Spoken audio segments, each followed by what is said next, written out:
India TV YouTube channel को subscribe करें और बेल आइकन दबाएं।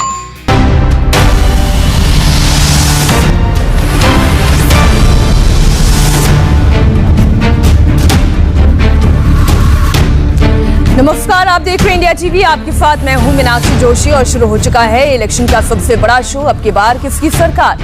हमारी नजर उत्तर प्रदेश और पंजाब की उन बड़ी खबरों पर रहेगी जिसका असर होगा 2022 के दंगल पर। तो बिना देर किए आज की 3 बड़ी खबरें कौन सी हैं उस पर एक नजर डालते हैं। आज की 3 बड़ी खबरों में पहली बड़ी खबर उत्तर प्रदेश से है, जहां धर्मांतरण का मुद्दा लगातार चरम पर है। बरेली में एक परिवार ने अपनी बेटी के जबरन धर्म परिवर्तन और अगवा करने का आरोप लगाया। परिवार का दावा है कि उन्हें भी धमकी दी जा रही है कि उन्हें इस्लाम कबूल कर लेना चाहिए, नहीं तो वो गांव छोड़ दे। सवाल ये कि कानपुर के धर्मांतरण विवाद में सियासत करने वाली पार्टियां अब बरेली के मामले पर चुप क्यों हैं, इस पर हम करेंगे बात। आज की दूसरी बड़ी खबर पर भी आइए एक नजर डालते हैं। उत्तर प्रदेश में यात्रा वर्सेस यात्रा। जी हां, यात्रा की ये पॉलिटिक्स है जिसमें बीजेपी की एक तरफ जहां जन आशीर्वाद यात्रा निकाली जाएगी और 16 अगस्त से इसका आगाज होगा, तो समाजवादी पार्टी ने भी अपने घोड़े खोल दिए हैं और जन आक्रोश यात्रा निकाल रहे हैं।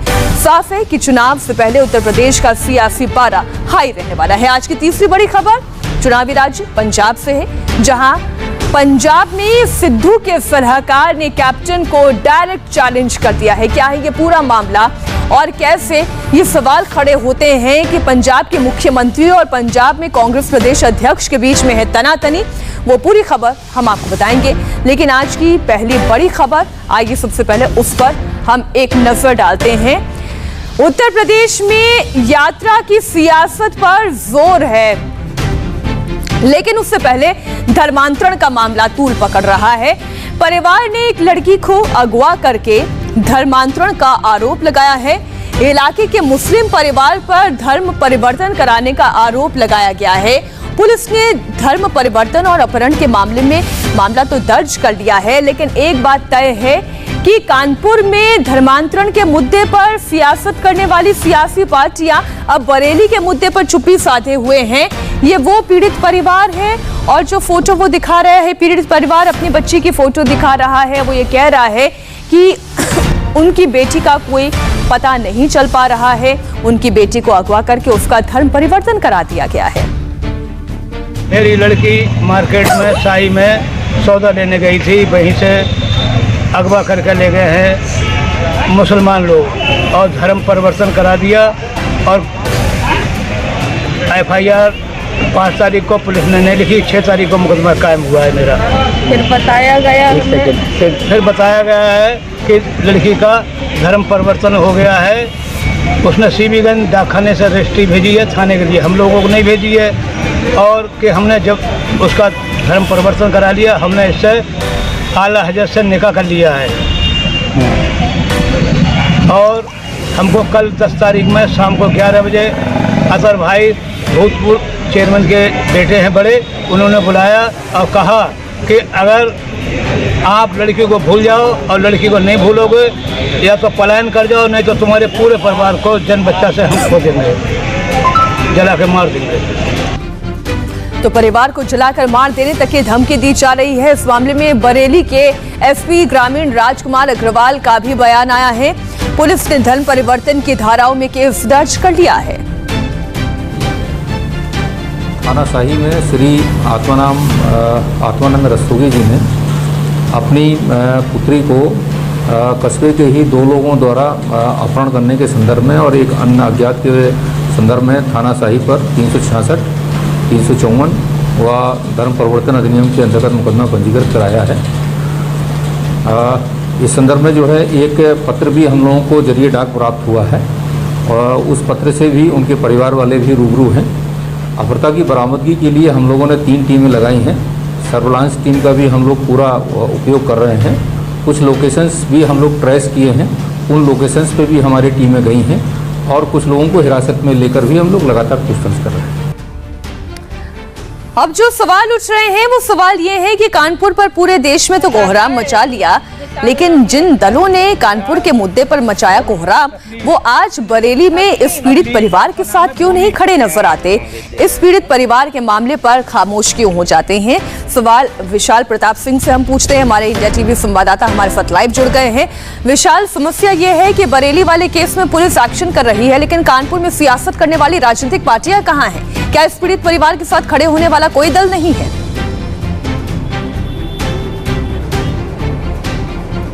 देखिए मीनाक्षी, बहुत अहम सवाल उठाया आपने कि जिस तरीके से कानपुर की घटना सामने आई उसको लेकर के समाजवादी पार्टी के मुखिया तरफ से भी ट्वीट किया गया और जानकारी मांगी गई सरकार से कि इस मामले में सरकार आखिर क्या कर रही है। लेकिन जब बरेली का मामला आया है जिसमें एक बच्ची को इलाके के ही जो मुस्लिम परिवार के लोग हैं उन्होंने अपहरण किया है और बाकायदा रजिस्टर्ड डाक के जरिए बच्ची के परिवार वालों को धमकी दी गई है, या तो अपना धर्म कबूल कर लो जो हम कह रहे हैं, या तो इलाके से पलायन कर लो वरना तुमको जला के मार दिया जाएगा। बरेली पुलिस ने इस मामले में एफआईआर दर्ज कर ली है और कहा है कि जल्द से जल्द आरोपी पुलिस की गिरफ्त में होंगे। लेकिन सवाल मीनाक्षी ये उठता है कि जब सरकार एक कानून ला चुकी है उसके तहत नए मामलों में एफआईआर दर्ज हो रही है, लगातार सख्ती की बात कही जा रही है, बावजूद इसके कुछ लोग निश्चित तौर पर संरक्षण दे रहे हैं ऐसे आरोपियों को जो दरअसल लोगों को बहला फुसला करके, लालच दे करके, डरा धमका करके पहले तो अपहरण कर रहे हैं और उसके बाद किसी दरगाह पे ले जाकर के लड़की का यहाँ पर धर्म परिवर्तन कराया गया है। तो परिवार वाले निश्चित तौर पर डरे हुए हैं, सहमे हुए हैं। लेकिन बरेली के मामले में अभी किसी विपक्षी पार्टी का न तो ट्वीट आया है, न तो बाइट आई है, न तो इन्फॉर्मेशन आई है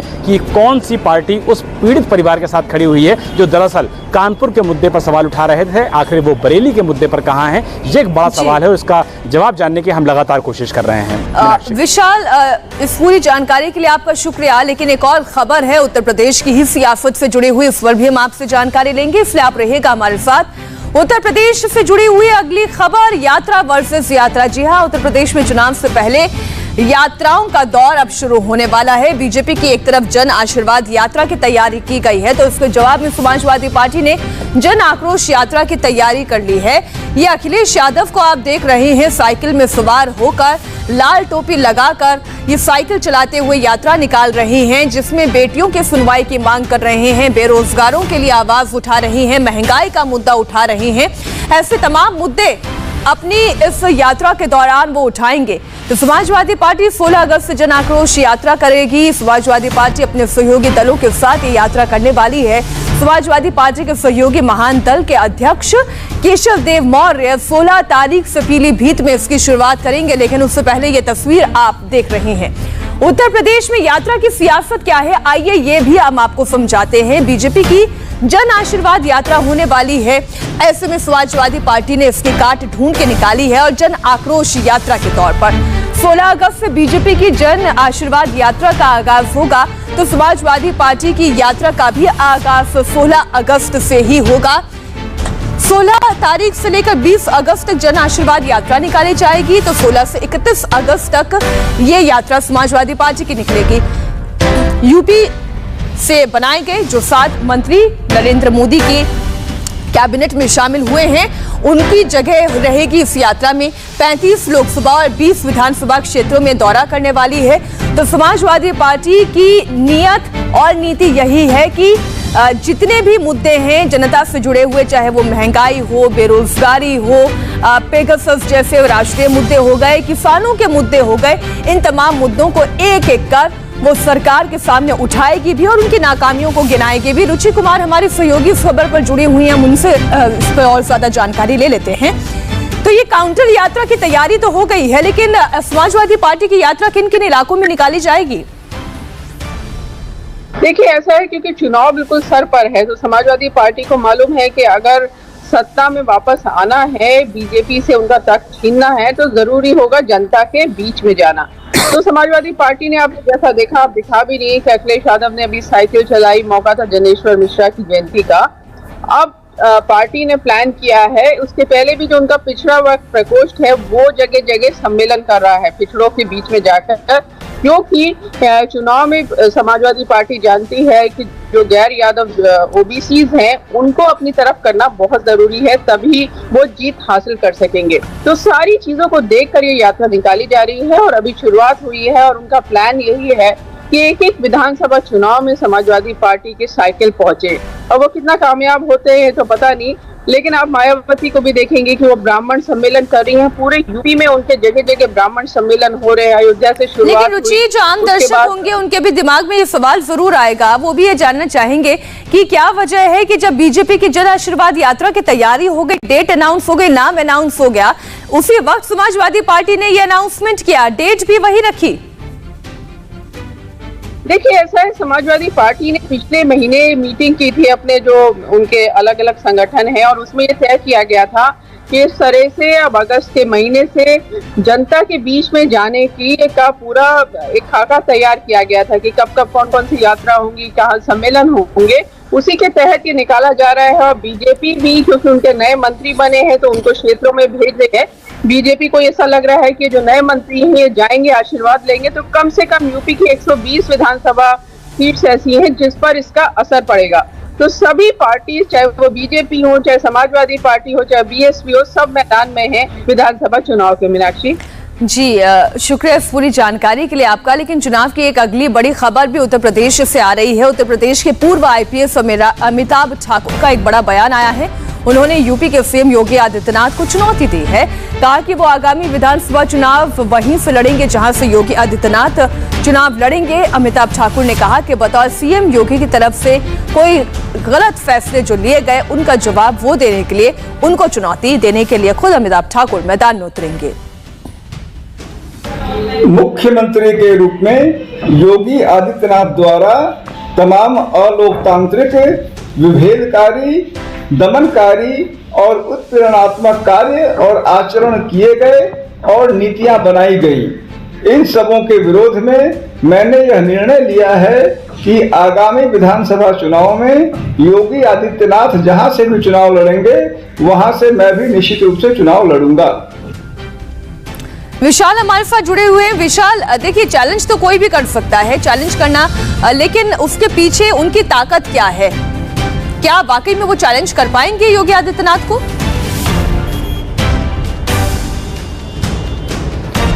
देखिए मीनाक्षी, कहा जाता है कि जिस तरीके से अमिताभ ठाकुर, जो कि पूर्व आईपीएस रह चुके हैं, उत्तर प्रदेश सरकार में लगातार अपनी सेवाएं दे चुके हैं, आईजी रैंक के अधिकारी हुआ करते थे जिस वक्त उन्होंने वीआरएस लिया है, लेकिन उनका ये कहना था कि जिस तरीके से गवर्नमेंट की नीतियां हैं, गवर्नमेंट की सारी चीज़ें हैं, वो उससे इत्तेफाक नहीं रख रहे थे। हमेशा वो सरकार को सवालों के घेरे में खड़े करते थे। उनका कहना था कि जिस तरीके से मैं सवाल उठाता हूँ, मेरे सवालों को सरकार गंभीरता से नहीं लेती है, जिसके बाद उन्होंने वीआरएस लिया। लेकिन उनका ये कहना था कि वो वीआरएस लेना नहीं चाहते थे, सरकार ने जबरन उनको वीआरएस दिलवाया। तो निश्चित तौर पर जो गुस्सा है, जो नाराजगी है, वो अमिताभ ठाकुर की समझी जा सकती है। यही वजह है कि अब से कुछ देर पहले उन्होंने ये ऐलान किया है कि मुख्यमंत्री योगी आदित्यनाथ जहां से भी विधानसभा चुनाव लड़ेंगे वो विधानसभा चुनाव में उनको टक्कर देंगे। टक्कर कोई भी दे सकता है, लोकतंत्र है देश में, लेकिन निश्चित तौर पर कहा सकता है कि उनकी जो पृष्ठभूमि है वो कोई भी राजनीतिक नहीं है। ऐसे में मुख्यमंत्री योगी आदित्यनाथ की जो लोकप्रियता है वो न सिर्फ उत्तर प्रदेश है बल्कि देश के अलग अलग हिस्सों में है। तो ये कह पाना बहुत जल्दबाजी होगी और शायद अमिताभ ठाकुर के लिए मुश्किल होगा, लेकिन वो फिर भी चुनौती देना चाहते हैं। शुक्रिया पूरी जानकारी के लिए आपका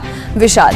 वक्त एक छोटी सी ब्रेक का है, लेकिन ब्रेक के बाद नवजोत सिंह सिद्धू के नए सलाहकार ने आते ही कैसे कैप्टन अमरिंदर सिंह पर किया अटैक। पंजाब की सियासत से बड़ी खबर एक छोटे से ब्रेक के बाद।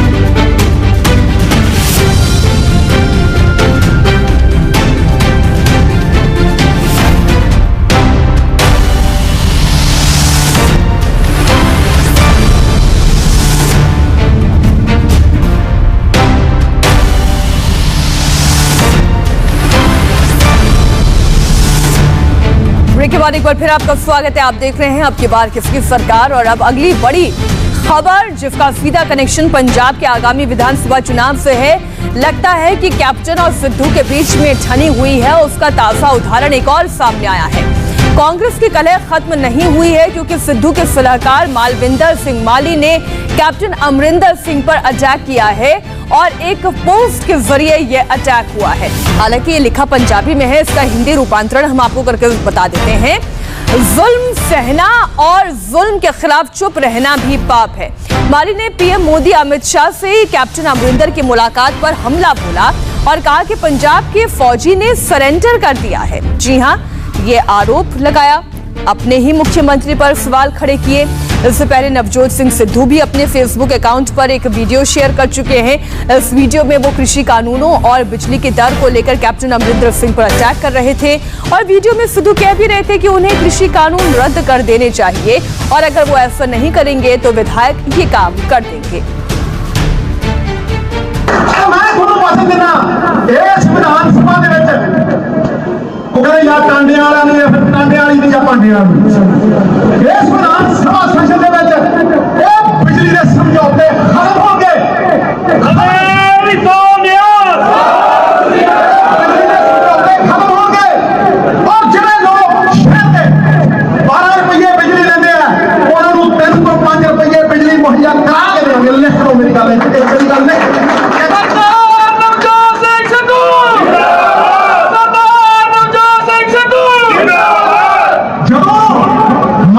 बिजली 2 रुपये दी है, सोलर बिजली 2 रुपये दी है, 17 रुपये क्यों फ्री दे लंबू 6 फुट 4 इंच का है जो चिट्टियां गड्डियां के ट्रक बेचे धम से गोडा रख के मुंह करके पता क्यों ना फेरे दसे कोई रिपोर्ट भी लागू हो। इस वक्त हमारे साथ संवाददाता पुनीत परिंजा जुड़े हुए हैं। हम उन्हीं से जानकारी लेते हैं। मालविंदर माली की अगर ताजा पोस्ट की बात करें जिसमें उन्होंने ममता बनर्जी से कैप्टन अमरिंदर की तुलना कर दी। अब कोई भी राज्य का मुख्यमंत्री जाकर अगर प्रधानमंत्री से मुलाकात करता है तो ये सरेंडर करना कैसे होता है, या ये निजी दुश्मनी है कैप्टन अमरिंदर से मालविंदर सिंह माली की? देखिए, जाहिर तौर पर जिस तरह से नवजोत सिंह सिद्धू जो है वो लगातार अपनी ही सरकार के खिलाफ आक्रामक रुख अपनाए हुए हैं और उसी तरीके पर अब उनके जो सलाहकार हैं, जो सिपह सलार कहेंगे, तो वो भी कैप्टन अमरिंदर सिंह के खिलाफ जो है वो आक्रामक रुख जो है उन्होंने भी अपना लिया है। जो ताज़ा उदाहरण जैसे कि मालविंदर सिंह माली ने अपनी पोस्ट में किया है, उन्होंने साफ तौर पर कहा कि कैप्टन अमरिंदर सिंह अमित शाह और प्रधानमंत्री नरेंद्र मोदी का एजेंडा सेट करने में लगे हुए। अब इसमें एजेंडा कैसे, क्योंकि एक सूबे का मुख्यमंत्री अगर प्रधानमंत्री से मुलाकात करता है तो उसे एजेंडा सेट करना नहीं कहा जा सकता, लेकिन जिस तरह का शब्दावली का प्रयोग मालविंदर सिंह माली की तरफ से किया गया है वो जाहिर तौर पर कहीं ना कहीं प्रश्न चिन्ह तो खड़ा करता ही है।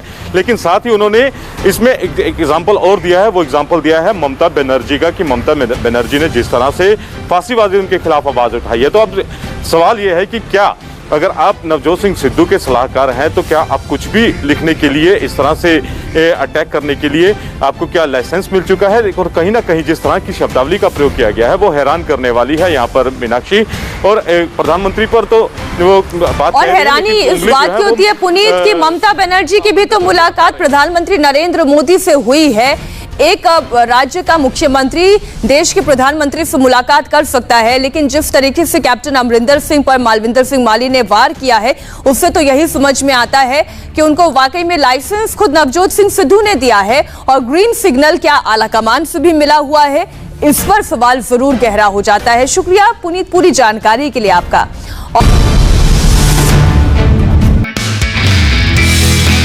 नमस्ते, मैं हूं मीनाक्षी जोशी। वीडियो और खबरों से अपडेट रहने के लिए India TV YouTube channel subscribe करें, बेल आइकन दबाना ना भूलें। जुड़े रहें इंडिया टीवी के साथ।